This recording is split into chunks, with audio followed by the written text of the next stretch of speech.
Olá pessoal, eu sou o professor Charles, professor de Biologia do canal Escola Online. E hoje eu estou aqui para nós resolvermos a segunda semana do PET do segundo ano do ensino médio, ok? Mas antes de começarmos, você se inscreva no nosso canal, ative as notificações para que você receba em primeira mão as nossas aulas teóricas ou mesmo as aulas referentes às próximas semanas do PET também que vão ser colocadas, beleza? Galera, antes de iniciar tudo mesmo, a gente vai fazer uma revisão ou uma apresentação de conteúdo. Eu não sei se vocês chegaram a estudar isso aí, essa parte do estado. Então, olha só, características gerais de vírus. Então, esse slide está falando sobre vírus. Então, olhem só, os vírus apresentam reprodução, embora necessitem da ajuda de uma célula hospedeira para se reproduzirem. Vírus reproduzem, no entanto, eles precisam de uma célula. O que é isso? Isso vai ligar o primeiro ponto apresentado com o último. É porque vírus não tem metabolismo próprio. Ele precisa de uma célula para fazer tudo o que ele precisa. A célula passa a ser sua escrava. Guarda essa aí, tá? Segundo, os vírus possuem material genético. Eles possuem DNA ou RNA e, consequentemente, sofrem mutação. O material genético, ele é inconstante. Digamos que ele sofre mudanças. Essas mudanças são chamadas de mutações. Às vezes, as mudanças acarretam novas características. E aí você diz que o organismo evoluiu ou se adaptou, literalmente. Beleza?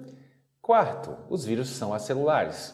Como vai estar no próximo slide, os vírus são feitos de uma cápsula de proteína e dentro dessa cápsula de proteína tem material genético. Só isso. E o último ponto, resumo, que linka com o primeiro ponto apresentado, diz que vírus não tem metabolismo. Eles escravizam as células, eles obrigam as células a trabalhar para eles, fazendo o que eles quiserem.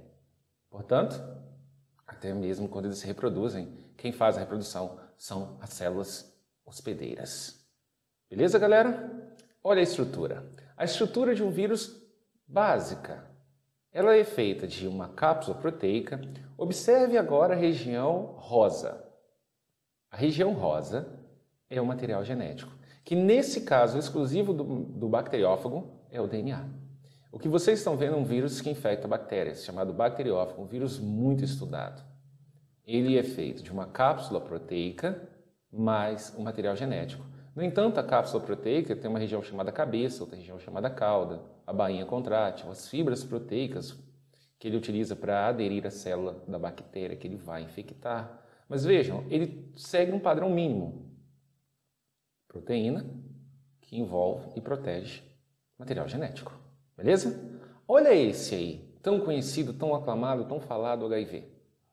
Esse vírus também, ele tem uma estrutura de proteínas que envolve um material genético, que nesse caso é o RNA, mas esse é um tipo de vírus chamado vírus envelopado ou capsulado.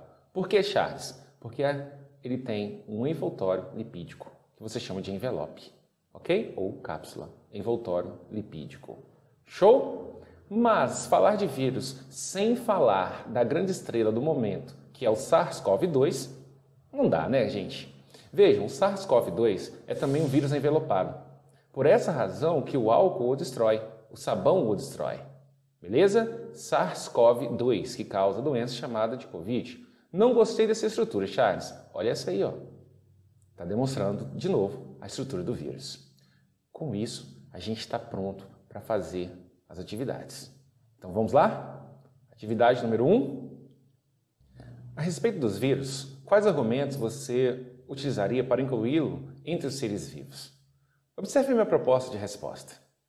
Eles possuem material genético e este sofre mudanças que determinam a evolução dos vírus.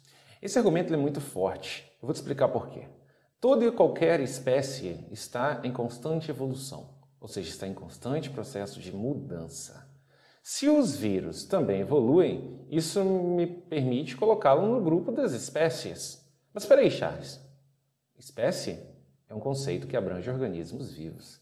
Tá vendo por que esse argumento é bom? Você poderia falar assim, poxa, Charles, coloquei reprodução. É um argumento? Sim, eu concordo que é um argumento, mas ele é falível pelo fato de você diz para mim que o vírus reproduz e eu te pergunto, como? Quando? Sua resposta é, somente se ele estiver dentro de uma célula. E aí você está jogando contra você, porque a ausência de metabolismo é um argumento que demonstra o fato de não ser um organismo vivo. Existe sempre essa, digamos, briga, esse processo de é vivo, não é vivo. Agora, o legal é você dominar os argumentos. Quando você domina os argumentos, você sabe as características que eu preciso. Ok? Letra B. Um biólogo norte-americano, Peter Haven, diz que os vírus são más notícias embrulhadas com um pouco de proteína. Como você explica essa curiosa definição? Bem simples, né? Os vírus são más notícias pelo fato de causarem doenças, ok? Viroses. Outra, são más notícias embrulhadas com um pouco de proteína. É a estrutura pessoal, a estrutura viral, cápsulas de proteína envolvendo material genético, como se fosse um embrulho. Por isso, observe minha proposta. São compostos por uma cápsula de proteína que envolve e protege material genético. Os vírus são parasitas intracelulares obrigatórios e, por essa razão, causam inúmeras doenças em diversos seres vivos. É isso que ele quis dizer, ok? Tiramos a linguagem poética, traduzimos para características de vírus. Viram? Vocês acabaram de aplicar as características que eu apresentei antes. Atividade 2, hein? Os primeiros seres vivos da Terra surgiram na água e se alimentavam de substâncias orgânicas que haviam se formado durante um lento processo de evolução química em nosso planeta. Explique por que os primeiros seres vivos não deviam ser semelhantes aos vírus atuais. Algo que é gritante nos vírus é a ausência de metabolismo e a dependência que eles apresentam por essa razão. Agora pensa aí, se os primeiros seres vivos eram como os vírus atuais, quem executava para eles as reações metabólicas? É por isso que os primeiros seres vivos eram bem distintos dos vírus atuais. Porque os vírus são parasitas intracelulares obrigatórios. Observem, os vírus atuais são parasitas intracelulares obrigatórios. Os vírus não possuem metabolismo próprio e dependem de uma célula para executar as suas ações imprescindíveis, como a reprodução. Galera, e se as primeiras células fossem assim? Eu diria que elas não teriam existido, pelo simples fato, elas não conseguiriam fazer nada sozinhas. Ok? Essa é a atividade 2. A 3 lembra muito a 2. Muda só o foco. Observa só. Na provável evolução dos seres vivos, acredita-se que os vírus surgiram após o aparecimento dos diferentes grupos, tanto procariotos como eucariotos. Baseando-se na estrutura viral e dos organismos celulares, aponte argumentos que reforcem esse provável mecanismo evolutivo. Vou traduzir o enunciado. Os vírus surgiram depois das células procarióticas e depois das células eucarióticas. Por que você acredita nisso? Como eu disse, analisa a 2 que você está no caminho certo para 3. A dependência metabólica que os vírus possuem com relação à célula hospedeira inviabiliza que esses tenham surgido antes das células. Os vírus não possuem maquinária enzimática e nem organelas para que realizem suas funções. Como eu disse antes, são totalmente dependentes de uma célula hospedeira ou da célula que os hospeda. Ficou claro, pessoal? Perceberam que é uma repetição da 2? Muda apenas um pouquinho o foco, como eu já havia adiantado para vocês. Atividade número 4 já é uma atividade de múltipla escolha. Eu diria que é tiro curto, tudo ou nada, ó. Como é denominado o tipo de vírus que ataca bactérias? Você fala, Charles do céu, tem que saber isso? Tem, gente, porque o bacteriófago é um vírus muito estudado.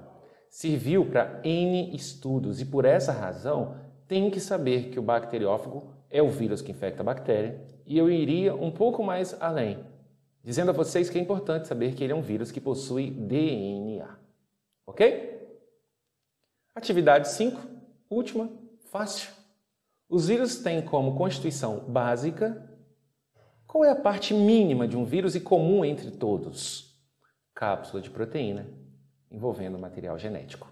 Material genético ou ácido nucleico são formas diferentes de falar a mesma coisa. Certo, galera? Como eu havia dito para vocês, uma aula tranquila, rápida. Espero que vocês tenham pego as principais ideias. Deem uma olhada no link de descrição dessa aula, que lá eu vou colocar a aula de vírus para vocês, tá? Uma aula teórica. Gente, beijão, cuidem-se, nos vemos em breve. Até mais!